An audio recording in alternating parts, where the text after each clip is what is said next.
Nomine Patris et Filii, Nomine Patris et Filii et Spiritus Sancti.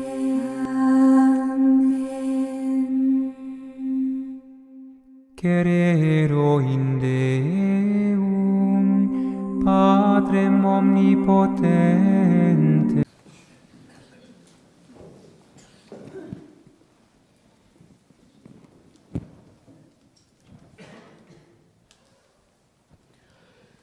Il est vivant, il est ressuscité, il est vraiment vivant.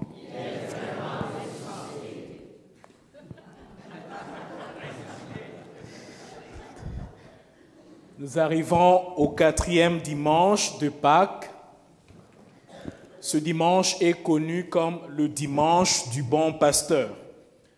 Par plusieurs fois dans l'Évangile, le Christ dit « Moi, je suis le bon pasteur. Moi, je suis le bon pasteur. » Le dimanche du bon pasteur ou du bon berger, c'est le dimanche où chaque évêque, chaque prêtre, chaque baptisé, chaque diacre, chaque parent, chaque enfant, chaque grand-parent, chaque ami, chaque collègue s'arrête et se pose la question de savoir en quoi est-ce que j'imite le bon pasteur, notre Seigneur ressuscité. Vous savez, point n'a besoin de rappeler qu'est-ce un bon pasteur. Parce que nous tous, nous connaissons qu'est-ce est le bon pasteur. Nous sommes dans une culture des fermiers. Tout le monde connaît qui est le bon fermier et comment le bon fermier se porte ou se présente. S'il y a un psaume que la plupart des personnes aiment, c'est le psaume 23, parce qu'il parle du mystère du bon berger ou du bon pasteur. Le Seigneur est mon berger, ne saurais me manquer. Vous chantez vraiment fatigué ce matin. On va mettre un peu de l'énergie. Le Seigneur est mon berger, ne saurais me manquer. Là, j'ai besoin de la note parce que ma voix aussi est basse. Tu es mon berger, ô Seigneur. La note, la bonne note, c'est quoi? Mon berger, ô Seigneur, rien ne saurait manquer. Dans tes verts pâturages, tu m'as fait reposer, et dans tes eaux limpides, tu m'as désaltéré. Tu es mon berger, ô Seigneur, rien ne saurait manquer. Nous aimons ce psaume parce que nous comprenons exactement le ministère du bon berger et nous savons que Dieu est capable de l'être pour nous. Donc, il n'y a rien à rappeler là-dessus. À propos du bon pasteur ou du bon berger, le pape François dit ceci. Il dit deux choses. Alors, ces deux choses-là font comme l'essentiel de mon homélie. Le pape François dit que le bon pasteur est celui qui est à la fois devant les troupeaux. Il est aussi au milieu de son troupeau, il est également à la fin de son troupeau. Alors ce matin, je vais me baser sur ces trois places pour nous dire que comme bon pasteur, nous avons cet appel à être devant, au milieu, mais aussi derrière. Premièrement, être devant le troupeau. Le bon pasteur est celui qui est devant le troupeau. Cela veut dire que il est celui qui conduit le troupeau. Il est celui qui est censé amener le troupeau de quelque part à quelque part et de quelque part à quelque part d'autre. Et essentiellement, les brebis ne connaissent pas la direction. Souvent, c'est ce qui se passe. Si vous allez faire marcher les moutons ou les brebis, les moutons ne connaissent absolument rien. Mais ils suivent, ils font confiance parce qu'ils savent que leur berger les apporte à des bonnes places. Si le bon pasteur, si le pasteur n'est pas devant, ça veut dire ne conduit pas, il ne fait pas bonne affaire pour les brebis. Pourquoi? Qu'est-ce qui se passe? S'ils sont sur place, les moutons vont manger les mêmes pâturages, ils vont boire la même eau, et souvent, les fermiers connaissent, si les moutons ne se déplacent pas, ils mangent et font certaines histoires sur place. Alors, s'ils font les histoires sur place et dans la même eau, et ils boivent cela, ils ne seront pas en bonne santé. Donc, le berger doit être devant pour se déplacer avec eux. Et dans ce sens-là, les moutons auront une bonne santé. Les brebis qui n'ont pas de bons guides, qui n'ont pas de bons bergers, qui n'ont pas de bons pasteurs, n'ont pas d'avenir. N'ont pas d'avenir. Et envers elles, ces brebis, le Christ a toujours une grande compassion. Voyant les foules, Jésus fut saisi de compassion envers elles parce qu'elles étaient désemparées, abattues comme de brebis sans berger. Alors, chers bons pasteurs, nos brebis sont menacées par des loups, c'est-à-dire menacées par de fausses doctrines, anciennes comme nouvelles, menacées par de fausses idéologies, anciennes comme nouvelles, qui les détournent du chemin de la vérité évangélique, qui les détournent de la vraie foi, qui les détournent des bonnes valeurs de la société. Alors, en qualité d'un bon pasteur, nous ne sommes pas simplement censés donner notre vie pour les brebis ou à nos brebis, qu'est-ce que je raconte? Nous avons cette mission d'être devant nos brebis pour les conduire sur les bons pâturages. Les bons pâturages, c'est quoi? C'est la bonne éducation. Les bons pâturages, c'est quoi? C'est des bonnes valeurs, c'est des bonnes vertus, c'est aussi des bonnes mœurs. Des bonnes mœurs. Alors, la question à nous poser en ce dimanche du bon pasteur est de savoir, aujourd'hui, qui est devant qui? Aujourd'hui, qui est devant qui? Dans notre communauté, qui est devant qui? Et dans nos familles, qui est devant qui? Est-ce que ce sont les enfants qui conduisent les parents? Ou bien c'est les parents?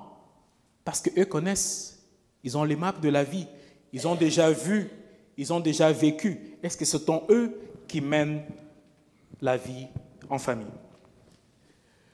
Deuxième place ou deuxième lieu où doit se trouver le bon pasteur, il n'est pas seulement celui qui est devant, il est aussi celui qui doit être au milieu. Parce que s'il est simplement devant et il avance, il ne regarde pas, qu'est-ce qui se passe? Il y aura une distance entre lui et les brebis. Il y aura un décalage entre lui et les brebis. Il n'y aura pas de lien. Il n'y aura pas de lien.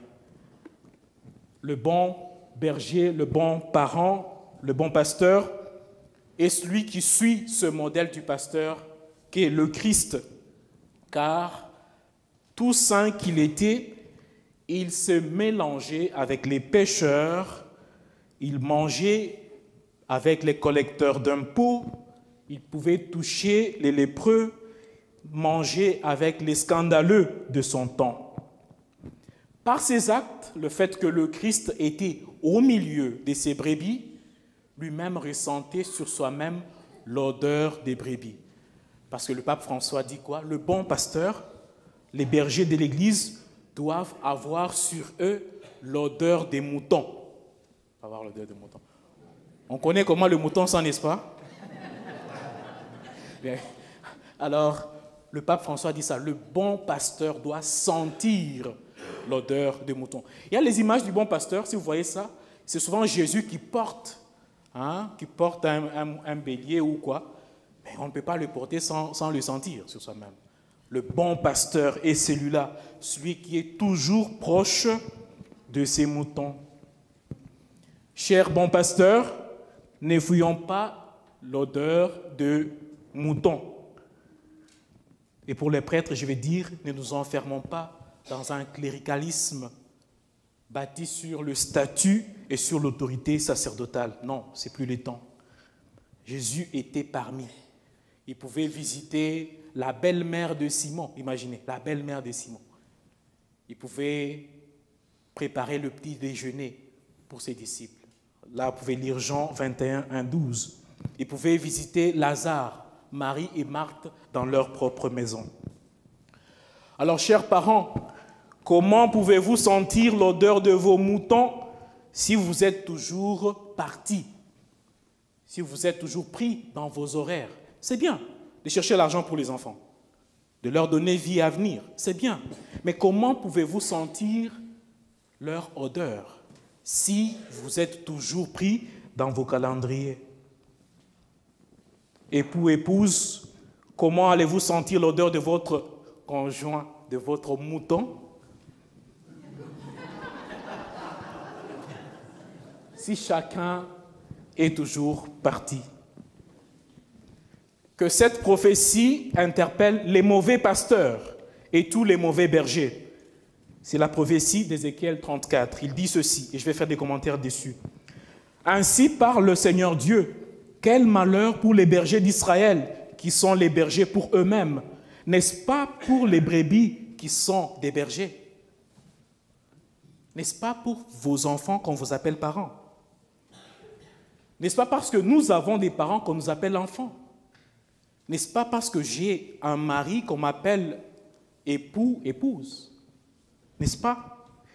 Vous, au contraire, vous avez bu leur lait, vous vous êtes habillés de leur laine, vous égorgez les brebis grasses, vous n'êtes pas berger pour le troupeau, vous êtes berger pour vous-même, vous êtes parents pour vous-même, vous êtes enfants pour vous-même, mari pour vous-même ou épouse pour vous-même. Vous n'avez pas pensé celle blessée, ramené celle égarée, cherché celle qui était perdue, mais vous les avez gouvernées avec violence et dureté. Elles se sont dispersées, faute de bergers, pour devenir la proie des bêtes sauvages. Alors, pasteurs et bons pasteurs, faisons attention de ne pas être toujours devant, recherchant l'argent, l'avenir. Nous devons être ceux qui sont au milieu pour sentir les peines et les migraines, pour sentir les peines, les joies et aussi les tristesses. Bon, parce qu'on a baptême, je finis par ici. Le pasteur est celui qui est aussi derrière ses moutons. Parce que s'il est simplement devant et au milieu, il n'est pas derrière, il n'aura pas de troupeau. J'explique. Être derrière les moutons, c'est être attentif à ceux qui ne marchent plus, à ceux qui sont malades, à ceux qui n'ont plus envie de marcher ou de vivre. Et si le berger ne va pas derrière, qu'est-ce qui se passe? Les moutons vont commencer à rester, il meurt, il tombe, lui commence à avancer, il meurt, il tombe. Finalement, un jour, il va se retrouver qu'il est lui-même seul. Et toutes les bêtes sont mortes. Nous avons cette mission-là aujourd'hui de regarder autour de nous, d'être attentifs à ceux qui souffrent, à ceux qui pêchent, à ceux qui sont pécheurs, voilà, à ceux qui sont aliénés et même aux moutons qui sont problématiques. C'est notre mission de prendre soin d'eux. Et quand nous faisons cela, nous sommes vraiment le bon pasteur à l'image du Christ. Prions pour notre vocation commune d'être les bons pasteurs les uns les autres, que chaque berger, que chaque pasteur s'inspire de ce modèle du bon berger que nous lance notre pape François. Ce bon berger ressuscité qui est toujours là, qui guide son Église, qui ne l'a jamais abandonnée, qui est toujours présente dans son Église et qui continue à prendre soin de ses enfants. Amen.